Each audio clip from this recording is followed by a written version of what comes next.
இன்றைக்கி நம்ம டாபிக் தமிழில் எதை பற்றி பார்க்க போகிறோம் அப்படின்னு பார்த்தீங்கன்னா பிக் பாஸ் சீசன் 7 அதில் நேற்று எபிசோடில் என்னென்னலாம் நடந்தது அப்படின்றத பற்றி பார்க்கலாம். ஏன்னா இன்றைக்கி காலையிலே ப்ரோமோவும் அண்டு லைவும் வரவே லேட்டாக இருக்குது. அதனால் இப்போ நேற்று எபிசோடில் என்னென்னலாம் நடந்தது அப்படின்றத பற்றி தெளிவாக பார்க்கலாம். அதுக்கு முன்னாடி வழக்கம் போல் சொல்கிறது தான், சேனலை சப்ஸ்கிரைப் பண்ணி சப்போர்ட் பண்ணுங்கள், பக்கத்தில் இருக்க லைக் பட்டன் அழுத்திக்கோங்க. வாங்க இப்போ வீடியோக்குள்ளே போகலாம். இப்போ பார்த்தீங்கன்னா நேற்று என்னென்னலாம் நடந்ததுன்னா, இப்போ ஃப்ரீ டாஸ்க் போயிட்டுருக்கு, எல்லாருக்குமே தெரியும். அதில் நிறைய பேரண்ட்ஸ் வந்துட்டு போயிட்டாங்க. நேற்று வந்து எஸ்பெஷலி மணியோட பேரண்ட்டு அண்டு மணியோட பேரண்ட் நேற்று முந்தா நாளே வந்துட்டாங்க. ரவீனாவுடைய பேரண்ட்டு, மாயாவுடைய பேரண்ட்டு, நம்ம எதிர்பார்த்துட்டு இருந்தது இவங்கெல்லாம். அதே மாதிரி விக்ரமுடைய அக்கா கூட வந்திருந்தாங்க. இவங்கெல்லாம் வந்து உட்காந்து பேசிகிட்டு இருக்கிறாங்க. மாயாவுடைய அக்கா வர்றதுக்கு முன்னாடியே ரவீனாவுடைய பேரண்ட் வந்திருந்தாங்க. ஆக்சுவலாக பேரண்ட்டாக வரல, அவங்க சித்தி வந்திருந்தாங்க. அதாவது அவங்க அம்மா கூட வரல, அவங்க சித்தி வந்திருந்தாங்க. அது மட்டும் இல்லாமல் அவங்க சித்தி பையனும் அண்ணனும் வந்திருந்தான். இந்த மாதிரி 2 பேரும் உட்காந்து பேசிட்டு இருக்கும்போது, இது வரைக்கும் வந்த பேரண்ட்ல இவங்க ஒரு டிஃப்ரெண்ட்டான ஒரு கேட்டகரியாக இருந்தாங்க. எப்படின்னே சொல்ல தெரியல. வந்ததுலேருந்து மணியை கார்னர் பண்ணி ஏதோ ஒன்று பேசணுமே அப்படின்றதுக்காக பேசிக்கிட்டே இருக்கிறாங்க. முதல்ல எதுக்கு போனீங்க? உன் பொண்ணு என்ன லட்சணத்தில் கேம் விளையாடுறா? இதெல்லாம் நாசூக்காக சொல்லணும், ஸ்ட்ரைட்டாக கூட சொல்லக்கூடாது, நாசூக்காக சொல்லணும். எந்த கோட் வேர்டும் யூஸ் பண்ணக்கூடாது. வெளியில் என்னென்ன பேச்சுவார்த்தை போயிட்டுருக்கு, யார் யாரெல்லாம் எப்படி இருக்கிறாங்க, என்ன ஓட்டிங் அனாலிசிஸ் எப்படி இருக்குது, இதெல்லாம் வந்து சொல்லக்கூடாது. இதெல்லாம் ரூல்ஸ், பிக் பாஸோடைய ரூல்ஸு. அதன்படி தான் இவங்க நடந்துக்கிடணும். பட் இந்த ரவீனாவுடைய சித்தி பூமர் ஆண்டியாக இருப்பாங்க போல இருக்கு. போனதுலேருந்து சும்மா மணிச்சந்திராவை வந்து கார்னர் பண்ணிக்கிட்டே இருக்கிறாங்க. மணிச்சந்திராவை கார்னர் பண்ண வேண்டிய அவசியமே கிடையாது. மணிச்சந்திரா வந்து நிக்சன் மாதிரி தடவிக்கிட்டு காஜி வேலையெல்லாம் பண்ணிக்கிட்டு ரொம்ப அசிங்கமாக அங்கே நடந்துக்கவே இல்லை. என்னத்தான் வந்து நம்ம ஃபஸ்ட்டு பார்த்த புதுசில் மணிச்சந்திராவும் ரவீனாவும் ஒரு லவர்ஸ் கப்புள் மாதிரி, அதாவது கப்புள் மாதிரியே அவங்க போயிட்டுருக்காங்க அப்படின்ற மாதிரி லவ் ட்ராக்கே இவங்களுக்கு தான் அப்படின்றத பார்த்தோம் நம்ம. பட் அந்த அளவுக்கும் இவங்க ரொம்ப டீப்பாலாம் எதுவுமே பண்ணலை அப்படின்றது தான் உண்மை.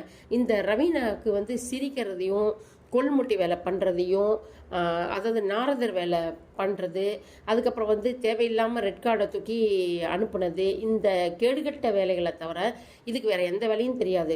இன்னும் சில்ட்ரன்ஸ் பார்க்கில் போயிட்டு உக்காந்துக்கிட்டு விலங்குகளெல்லாம் பார்த்துக்கிட்டு கொறிச்சிட்டு இருக்கிற மாதிரி ஆள் தான் இந்த ரவீனா. இது போய் என்ன தான் விளையாடுச்சுன்னு இப்போ வரைக்கும் தெரியல. முதல்ல இவங்க சொல்லணும்னா இதெல்லாம் சொல்லியிருக்கணும். நீ என்ன கேம் விளையாடுறீங்க, நீ ஏன் இப்படி விளையாடுற, நீ இண்டிவிஜுவலாக விளையாடு. ரவீனாட்ட சொல்லணும்னா நிறைய விஷயங்கள் சொல்லியிருக்கலாம். நம்மளே எதிர்பார்த்துட்டு இருந்தோம். சரி போகிறாங்க, இதுக்கு நல்ல புத்தியவாவது சொல்லிட்டு வருவாங்க அப்படின்னு சொல்லி பார்த்தா இவங்க சொல்கிறாங்க. முதல்ல தப்பு எங்கே இருக்குன்னு பார்க்கணும். முதல்ல நம்மளை வந்து சரி பண்ணிட்டு தான் அடுத்தவங்க மேலே தப்பை சொல்லணும். நீ முதல்ல இருக்கிற எல்லா பழியும் தூக்கி தூக்கி மணிச்சந்திரா மேலே போட்டுக்கிட்டே இருந்தீங்கன்னா பார்க்குற நாங்கள் எல்லாம் முட்டாள் மாதிரி தெரியுதா? இவங்களுக்கு ஒன்றும் புரிய மாட்டேங்குது. ஏன்னா மணிச்சந்திரா அந்த அளவுக்கு வந்து ஹோல்ட் பண்ணியோ இது பண்ணியோ வைக்கல. இது எத்தனையோ தடவை இந்த ரவீனா போயிட்டு மாயா கேங்கு கூட சேர்ந்துட்டு இருக்கும்போது கூட நாசுக்கா 2 வார்த்தை சொல்லுவானே தவிர, நீ அங்கே போகக்கூடாது, இது பண்ணக்கூடாது, அது பண்ணக்கூடாது, அந்த ரஃப் அண்ட் டஃப்பான அந்த ரூடான வார்த்தைகள்லாம் வந்து தான் நம்ம பார்த்ததே இல்லை. அப்படின்னும் போது இது எப்படி இவங்க வந்து இந்த மாதிரி பேசுகிறாங்க? எல்லா பிரச்சனைகளையுமே மணிச்சந்திரா மேலே போடுறதுன்றது அந்தளவுக்கு நல்லா இல்லை. பிக் பாஸ் டென்ஷன் ஆனார். பிக் பாஸ் டென்ஷன் ஆகி நான் கதவை திறக்கிறேன் வெளில போயிடுங்கன்ட்டார். ஏன்னா மணிச்சந்திராவை கூப்பிட்டு ரொம்ப கார்னர் பண்ணிகிட்டே இருந்தாங்க. அவங்க தப்பெல்லாம் நீ தான் பண்ணுற அப்படின்ற மாதிரி, நீ வந்து இவளை பயன்படுத்திக்கிற அப்படின்ற மாதிரி சொல்கிறாங்க. பட் உண்மையிலே கேம் ஸ்பாய்லர் யாருன்னா இந்த ரவீனா வெளில போனால் மணி வந்து டாப் 5க்குள்ளே வர்றதுக்கான வாய்ப்புகள் வந்து ரொம்ப அதிகம். ஆனால் ரவீனா வெளியில் போனதுக்கு, ரவீனா அங்கேயே இருந்தால் மணியால் விளையாடவே முடியாது. மணியோட கேம் ஸ்பாய்லர் ரவீனா தான். நான் ஆரம்பத்துலேருந்தே சொல்லிகிட்டே இருக்கிறேன். சும்மா சிரிச்சுக்கிட்டு என்ன தான் கேம் விளையாட தெரியாது. ஏதோ ஒரு டாஸ்க் கொடுத்தா 1-2 டாஸ்க் செய்கிறதே தவிர அந்த வயசுக்கு எவ்வளவோ ஆக்டிவாக இருக்கலாம், என்ன வேணாலுமே பண்ணலாம். ஆனால் அது நாரதர் வேலையில் நம்பர் 1 இருக்குது அப்படின்றது தான் மறுக்க முடியாத உண்மை. அதுக்கப்புறம் பார்த்தீங்கன்னா மாயாவுடைய ஃபேமிலி வந்தாங்க. மாயாவுடைய அம்மா வந்தாங்க. கொஞ்ச நேரம் கழித்து அவங்க அக்காவும் வந்தாங்க. அவங்க அக்கா கொஞ்சம் ஆக்டிவாக இருப்பாங்க போல இருக்குது. ஒரு சின்ன ஒரு பாட்டை பாடிட்டு உள்ளே வந்தாங்க. உள்ளே வந்த உடனே போயிட்டு எல்லாரும் சகஜமாக பேசிகிட்டு இருந்தாங்க. நம்ம பூர்ணிமா தான் தெரியுமாச்சே, அது 2ம் எப்படி உள்ளே சுற்றுங்க அப்படின்றது நமக்கு வெளியில் தெரிஞ்சது தான். அப்படின்னும்போது பூர்ணிமா வந்து உட்காந்துக்கவே அவங்களால சரி சில விஷயங்களை வந்து பேச முடியல. அதனால சும்மா பூர்ணிமா சாதமாக பேசுகிற மாதிரி அவங்களும் எவ்வளோ பேசி பார்த்தாங்க. அதுக்கப்புறம் பார்த்தீங்கன்னா பூர்ணிமா எழுந்து வெளில போயிட்டோடனே தனியாக உட்காந்து பேச ஆரம்பிக்கும் போது கரெக்டாக சொல்கிறாங்க, நீ இந்த மாதிரி பண்ணுற, நீ உன் கேமை தனியாக தான் விளையாட அப்படின்னு சொல்லிட்டு என்னவோ பேசுகிறாங்கன்றது பூர்ணிமாவுக்கு நல்லாவே தெரியுது. இருந்தாலும் நம்மளை பற்றி தான் பேசுகிறாங்க, ஏன் நமக்கு இப்படி எல்லாருமே வர்ற பேரண்ட் எல்லாமே நம்மளை மூஞ்சில் அடித்த மாதிரியே பேசுகிறாங்களே அப்படின்றத பூர்ணிமாவால் உணர முடியுது. அப்போ வந்து மாயாவுடைய அக்காவும் அம்மாவும் தனியாக கூப்பிட்டு போய் உட்காந்து பேசுகிறாங்க. நீ வந்து உன்னுடைய கேம் ஸ்ட்ராட்டஜியெல்லாம் நல்லா தான் இருக்குது, நீ வந்து இது வந்து ஏற்றுக்க முடியாது, நீ வந்து ஸ்ட்ராங் பிளேயர், நீ ஸ்ட்ராங் பிளேயர் தான் எதுலன்னா ஸ்ட்ராட்டஜி பண்ணுறதுல இல்லை, நீ சகுனி வேலை பண்ணுறதுல ஸ்ட்ராங்கான ஆள், நீ பின்னாடி பிஹைண்ட் த அடிமைகள் அப்படின்னு சொல்லிட்டு அந்த அடிமைகளுக்கு பின்னாடி நின்றுட்டு நீ என்னென்ன பண்ணணுமோ அதெல்லாம் பண்ணுறதுல ஸ்ட்ராங்கான பிளேயர் தான். அவங்க அக்கா சொன்னது தப்பு இல்லை, கரெக்டு தான். பட் எதில் ஸ்ட்ராங்கான பிளேயர்னு சொல்லியிருந்துருக்கணும். இந்த வீட்டுக்கு ஸ்ட்ராங்கான பிளேயர் மாயா கிடையாது அப்படின்றது எல்லாருக்கும் தெரிஞ்சது தான். சமூக வலைதளங்களில் கழுவி ஊற்றுறத பார்த்துட்டு தானே உள்ளே போகிறாங்க எல்லாருமே, அதுக்கு தகுந்த மாதிரி தானே வார்த்தைகளையும் உள்ளே விட்றாங்க. அப்படின்னும் போது நீ ரொம்ப ஸ்ட்ராங்கான பிளேயர், அதாவது டவுன் ஆகிடக்கூடாதான், அதுக்காக சொல்கிறது. நீ தனியாக விளையாடு, நீ யாரையும் கூட்டு சேர்க்காத, நீ கேங் பண்ணாத, ஃபார்ம் பண்ணாத அப்படின்ற மாதிரிலாம் சொல்கிறாங்க. அதை விட கொடுமை இன்னொன்று சொன்னாங்க, நீ வந்து என்ன தான் வந்து கமல் சார் வீக்கெண்டில் ரோஸ்ட் பண்ணாலும் கம்பேக் கொடுக்குற அப்படின்னு சொன்னாங்க பார்த்தீங்களா. பா இவங்கெல்லாம் கண்ணு இருக்கா என்னன்னு தெரியல அப்படின்ற மாதிரி தான் இருந்தது. மாயாவை என்னைக்கு ரோஸ்ட் பண்ணியிருக்கார்? தடவி கொடுத்தாரு அப்படின்னு வேணால் சொல்லுங்கள். தடவி கொடுத்தாரு, உன்னை என்ன தான் வீக்கெண்டில் தடவி கொடுத்தாலும் நீ கம்பேக் பண்ணிக்கிற அப்படின்ற மாதிரி வேணால் சொல்லுங்கள். ஏன்னா அதுதான் உண்மை. கமல்ஹாசன் வந்து ரோஸ்ட் பண்ணார்னா மாயாவுக்கு எதிராக இருக்கிறவங்கள மட்டும்தான் ரோஸ்ட் பண்ணுவார். அது என்னன்னு தெரியல, அது கமலுக்கும் மாயாவுக்கும் உரிய ரகசியம் நமக்கு தெரியல. இப்போ ஷூட்டிங்காக கூட இருக்கலாம், பட வேலைகளாக கூட இருக்கலாம், அது எப்படின்னாச்சும் இருந்துட்டு போகலாம், டசன்ட் மேட்டர். ஆனால் பப்ளிக் ஃபோரமில் மக்களுடைய மனசாட்சிக்கு எதிராக செயல்படுறவர் தான் இந்த கமல்ஹாசன். அப்படின்னும் போது கமல் ரோஸ்ட் பண்ணாராமா இந்த அம்மாவை, அப்படியே கம்பேக் கொடுக்குறாங்களாம்மா இவங்க, ஏதாவது சொல்லிட்டு போகிறோம் அப்படின்ற மாதிரி தான் இருந்துச்சு. அந்த மாதிரி அவங்க வந்து இலைமறைக்காயாக சொன்னாங்க.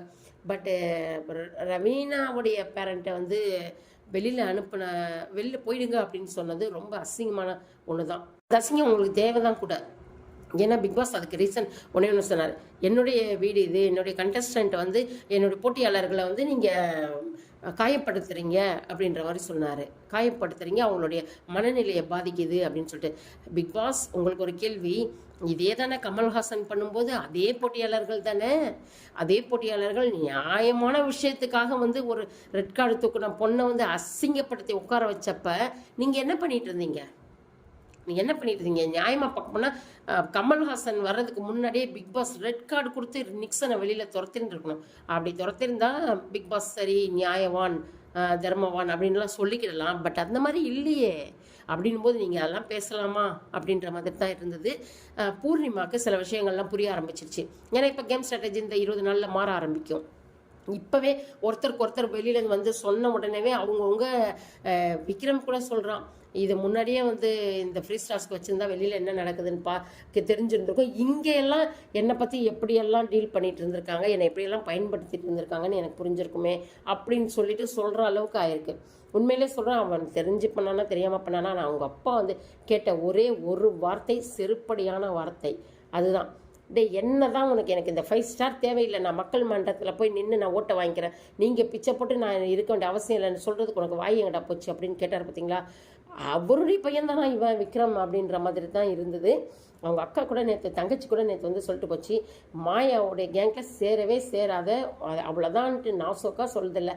மறுபடியும் அந்த பொண்ணு போயிட்ட பிறகு மாயா கேங்க்லேயே போய் உட்காந்துட்ருக்கான். இது என்ன மாதிரியான அணுகுமுறைன்னே தெரியல.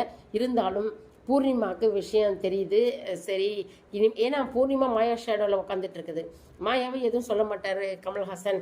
மாயா கூட இருக்கிற வரைக்கும் நம்ம தப்பிச்சுக்கிடலான்ட்டு, இல்லைன்னா பூர்ணிமாலாம் 2வது 3வது வாரம் வெளில போக வேண்டிய கேட்டகரி தான். அப்படின்னும் போது அது மாயா கூட ஜோடி போட்டு இவ்வளோ நாள் வரைக்கும் வந்துட்டாங்க. இப்போ மாயா கொஞ்சம் சிந்திக்கிற பட்சத்தில் நிச்சயமாக பூர்ணிமாவுடைய இது எப்படின்னு தெரியல, டாப் 5 வரைக்கும் போகிறதுக்கான வாய்ப்புகள்லாம் ரொம்ப கம்மி தான். பார்க்கலாம், பொறுத்திருந்து பார்க்கலாம் யார் போகிறாங்கன்ட்டு. ஆனால் பிக்பாஸ் ஒரு கேட்டகரிக்கும் ஒரு பாட்டு போட்டிங்க பார்த்தீங்களா, ஹேட்ஸ் ஆஃப், என்ன சொல்கிறதுனே தெரியல. இந்த பூர்ணிமாக்குன்னு ஒரு பாட்டு செலக்ட் பண்ணி போட்டிங்க பாருங்கள், ரொம்ப தேர்ந்தெடுத்து போட்டிருக்கீங்க அப்படின்ற மாதிரி தான் இருந்துச்சு. பார்க்கலாம்.